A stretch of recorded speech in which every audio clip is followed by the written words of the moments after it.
Trump picks Seema Verma to run Medicare and Medicaid. President-elect Donald Trump unveiled two big health care decisions Tuesday. He picked Representative Tom Price to head the Department of Health and Human Services and tapped Seema Verma, a health care consultant, to head the Centers for Medicare and Medicaid Services. That's the part of HHS that oversees Medicare, Medicaid, and the Children's Health Insurance Program and has a budget of just under $1 trillion in 2016. Verma comes to the job with extensive Medicaid experience.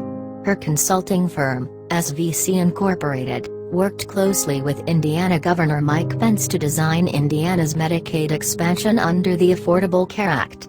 The expansion, known as the Healthy Indiana Plan 2.0, went into effect early last year, and Verma's involvement in it may prove important as Congress and the Trump administration, including the Vice President-elect, make decisions on the future of Obamacare. Indiana's unique Medicaid expansion was designed to appeal to conservatives. HIP 2.0 asks covered people to make a small monthly payment to access health insurance. A missed payment can result in 6-month lockout from insurance coverage. Those provisions aren't allowed under traditional Medicaid, but Indiana got a federal waiver to implement them. Other Republican-led states, such as Iowa, Ohio, and Kentucky, have contracted with Verma's firm to help submit their own Medicaid expansion proposals to the federal government that also include conservative provisions such as asking recipients to pay for some of their care, requiring them to work or to be actively looking for work.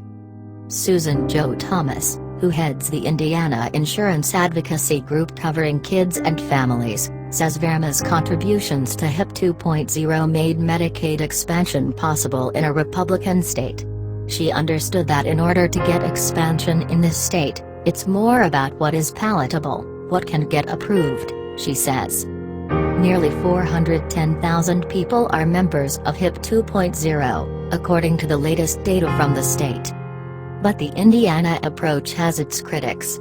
David McLeod, a policy analyst with the National Health Law Program, argues that provisions like denying coverage for a certain period of time or charging copays reduce participation.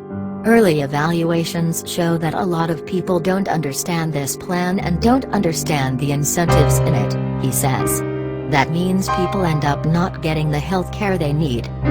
Nevertheless, McLeod says, if Medicaid expansion continues, Trump's pick of Verma to head CMS could mean that proposals like Indiana's may be more likely to be approved.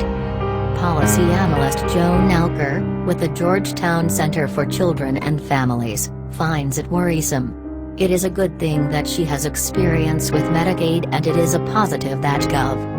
Pence worked with Ms. Verma to advance a version of Medicaid expansion, she says. But I think if you look at the totality of the Trump administration's picks today, Congressman Price as well as Ms. Verma, this represents potentially a very damaging and chaotic restructuring of the Medicaid program. Price has advocated severely cutting Medicaid funding, and Alker worries that cuts and more stringent requirements under Verma would mean people will lose the health insurance. The Healthy Indiana Plan has occurred in the context of generous federal funding, she says. And I think some of that is on deck to go away. But Verma may be a smart pick, says Indiana Representative Charlie Brown, the ranking Democrat in the state's Public Health Committee.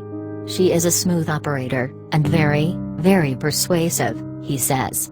Brown worked in opposition to Verma in crafting the Healthy Indiana Plan, but said she was effective across party lines at incorporating the Pence administration's wishes.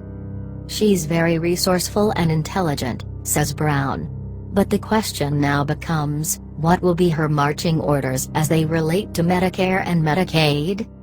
Verma's role in shaping Indiana's healthcare policy has had some controversy. According to a 2014 report from the Indianapolis Star, she has received millions of dollars from the state through her work with the Indiana government. She was also paid by Hewlett-Packard, a Medicaid vendor that received more than $500 million in state contracts. Government ethics experts told the Star the arrangement presented a conflict of interest. Verma didn't immediately respond to requests for comment, nor did Gov. Pence's office. This story is part of a reporting partnership with NPR, Side Effects Public Media and Kaiser Health News. Source of the report is npr.org, by Jake Harper, November 29, 20,165 hours 18 minutes PM ET. Thanks for watching. Be happy. Goodbye.